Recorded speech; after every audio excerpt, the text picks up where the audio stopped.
बिस्मिल्लाहिर्रहमानिर्रहीम। अस्सलामु अलैकुम। दोस्तों, आज हम एक ऐसे दिल दहला देने वाले वाक़े पर बात करेंगे जो न सिर्फ हमारी इज्तिमाई सोच बल्कि हमारे माशरती ढांचे पर भी गहरे सवालात उठाता है। ये वाक़या सिंध के शहर उमरकोट में पेश आया, जहाँ एक ज़हनी मरीज़ डॉक्टर शाहनवाज़ को तौहीन मज़हब के इल्ज़ाम में न सिर्फ कत्ल कर दिया गया बल्कि इनकी लाश को भी बेदर्दी से नज़र आतिश किया गया। ये कहानी सिर्फ एक फ़र्द की नहीं है बल्कि इस पूरे माशरे की है जो मजहबी इंतहा पसंदी और अदम बर्दाश्त की आग में झुलस रहा है। आज हम जानेंगे कि सिंध, जो कि सूफियों की सरजमीन कहलाती थी, कैसे एक ऐसे मोड़ पर आ खड़ी हुई है जहाँ बटाई और कलंदर के पैगाम को फरामोश करके तशद्दुद और तासुब की राह अपनाई जा रही है। सिंध जैसे सूफियों की धरती कहा जाता था, जहाँ मौलवी भी बटाई का गुलाम पड़ता और मजहबी रवादारी को फ़रोग़ देता, वहाँ से ऐसी खबरें सुनना एक लम्हा फ़िक्रिया है। पंजाब और मुल्क के दूसरे हिस्सों में जब मजहबी इंतहा पसंदी और अदम बर्दाश्त का सिलसिला शुरू हुआ तो ये कहा गया कि ये लहर सिंध में कभी नहीं पहुँचेगी, लेकिन अफसोस के साथ कहना पड़ता है कि आज सिंध में भी वही आग भड़क रही है। उमरकोट का वाक़या इस हकीकत को वाज़ह करता है कि सिंध की वो पुरानी पहचान जिसे शहबाज कलंदर और बटाई के सूफियाना पैगाम से जोड़ा जाता था, अब मिटती जा रही है। डॉक्टर शाहनवाज़ का केस, जिसमें एक ज़हनी मरीज़ को तौहीन मज़हब का इल्ज़ाम लगाकर पुलिस की हिरासत में कत्ल कर दिया गया और फिर इसकी लाश की बेहरमती की गई, हमारे माशरे की गिरती हुई इक़्तिदार और इंतहा पसंदाना रवैयों का आईनादार है। डॉक्टर शाहनवाज़ के खिलाफ तौहीन मज़हब का एक मुकदमा एक मुकामी मस्जिद के खतीब की जानब से दर्ज किया गया था।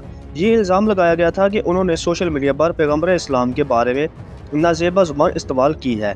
इस इल्ज़ाम के बाद मजहबी जमातों ने उमरकोट में एहतजाज शुरू कर दिया और पुलिस पर दबाव डाला कि डॉक्टर शाहनवाज़ को गिरफ्तार किया जाए। लेकिन क्या इस शख्स को, जो ज़हनी बीमारी का शिकार था, इस तरीके से कत्ल किया जाना चाहिए था? क्या हम इतने संगदिल हो चुके हैं कि ना तो हम कानून का एहतराम करते हैं और ना ही इंसानी हकूक़ का ख्याल रखते हैं? ये वाक़या सिर्फ कानून की नाकामी नहीं है बल्कि सिंध हुकूमत और ख़ास तौर पर पीपल पार्टी की नाकामी की एक मिसाल है। पीपल पार्टी, जो ख़ुद को हमेशा सोशलिस्ट, सेकुलर और लिबरल कहती आई है, आज इस जगह खड़ी है जहाँ इसके अपने अरकान असम्बली ऐसे पुलिस अफसरान को फूलों का हार पहनाते हैं जो ज़ेरे हिरासत अफराद को कत्ल करते हैं। उमरकोट में डॉक्टर शाहनवाज़ की तदफीन के दौरान जो मनाज़र देखे गए वो किसी खौफनाक फिल्म से कम नहीं थे। इनकी लाश को पहले किसी कब्रिस्तान में दफन करने की इजाज़त नहीं दी गई। फिर जब ख़ानदान वालों ने अपनी ज़मीन में दफनाने की कोशिश की तो मुश्तइल हजूम ने न सिर्फ इनकी लाश छीनी बल्कि इसे जलाने की भी कोशिश की।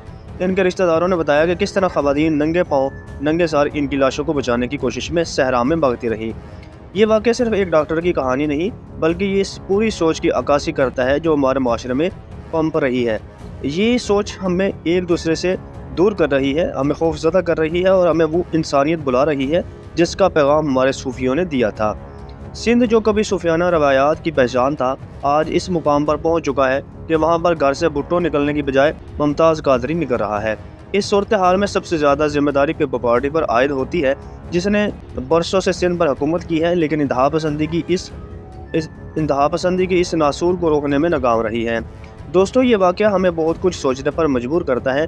क्या हम वाकई एक ऐसे माशरे का हिस्सा बनना चाहते हैं जहाँ कानून की बालादस्ती की बजाय मुश्तइल हजूम फैसले करें? क्या हम अपने सूफियाना विरसे को भूल कर तासुब और नफ़रत की राह पर चलना चाहते हैं?